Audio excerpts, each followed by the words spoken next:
तेरा वालिदा बोल सांचे दरबार की जय। अथ द्वितीय अध्याय। भगवती आद्य शक्ति के प्रभाव का वर्णन।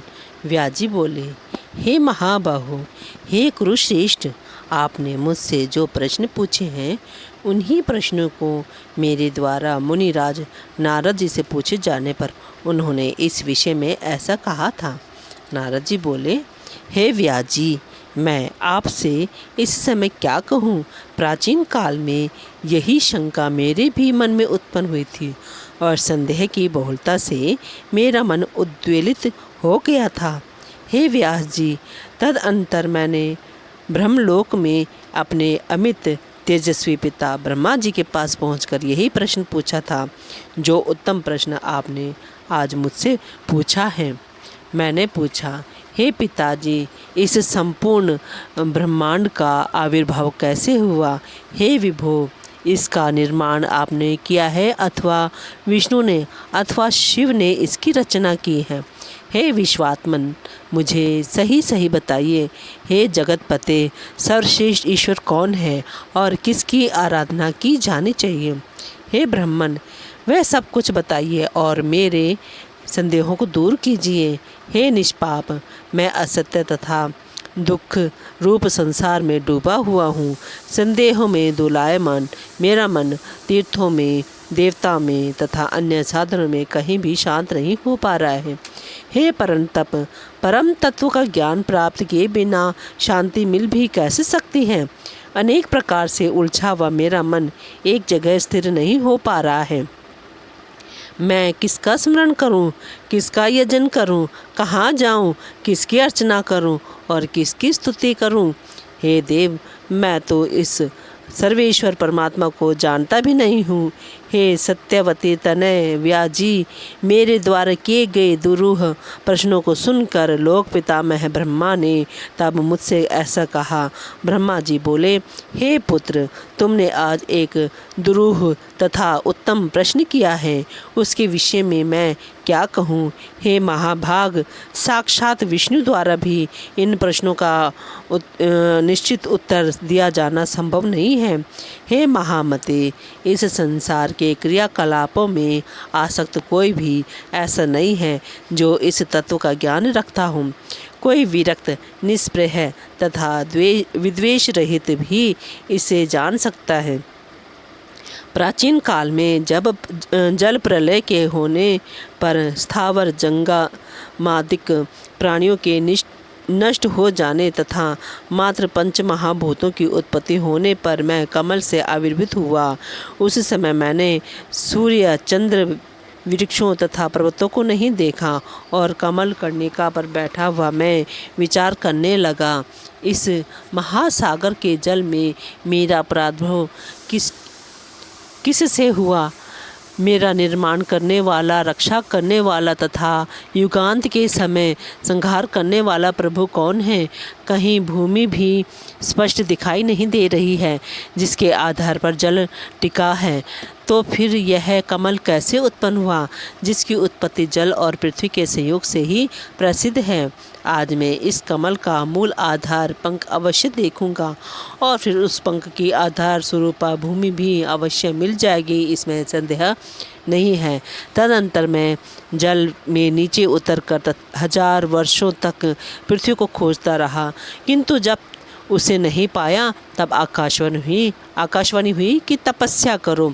तत्पश्चात मैं उसी कमल पर आसीन होकर 1000 वर्षों तक घोर तपस्या करता रहा।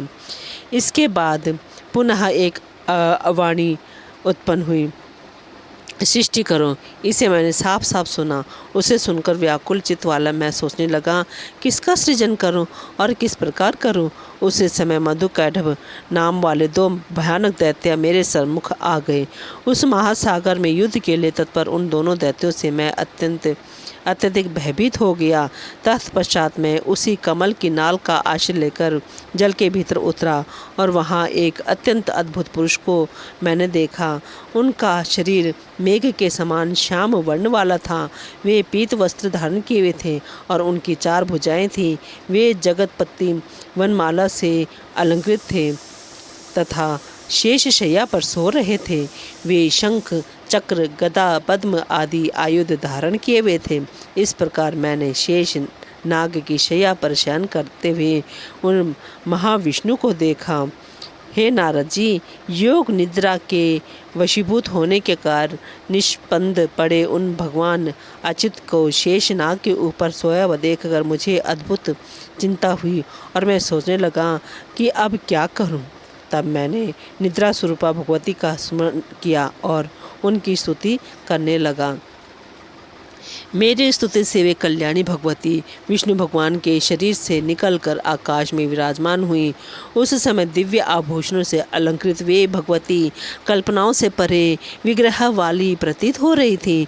इस प्रकार विष्णु का शरीर तत्काल छोड़कर जब वे आकाश में विराजित हो गई, तब उनके द्वारा मुक्त किए गए अनंत आत्मा वे जनार्दन उठ गए।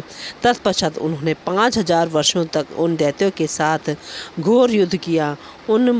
पुनः उन महामाया भगवती के दृष्टिपात से मोहित किए गए उन दोनों दैत्यों को भगवान विष्णु ने मार दिया।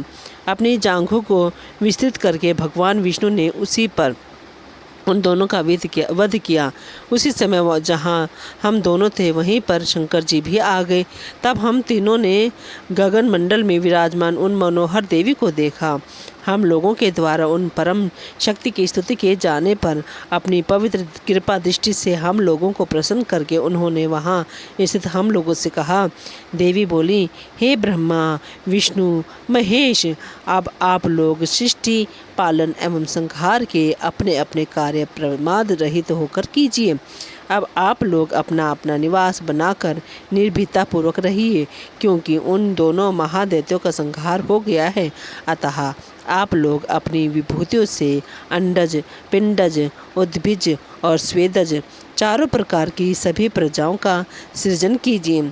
ब्रह्मा जी बोले, उन भगवती का वह मनोहर सुखकर तथा मधुर वचन सुनकर हम लोगों ने उनसे कहा, हे माता, हम लोग शक्तिहीन हैं, अतः इन प्रजाओं का सृजन कैसे करें।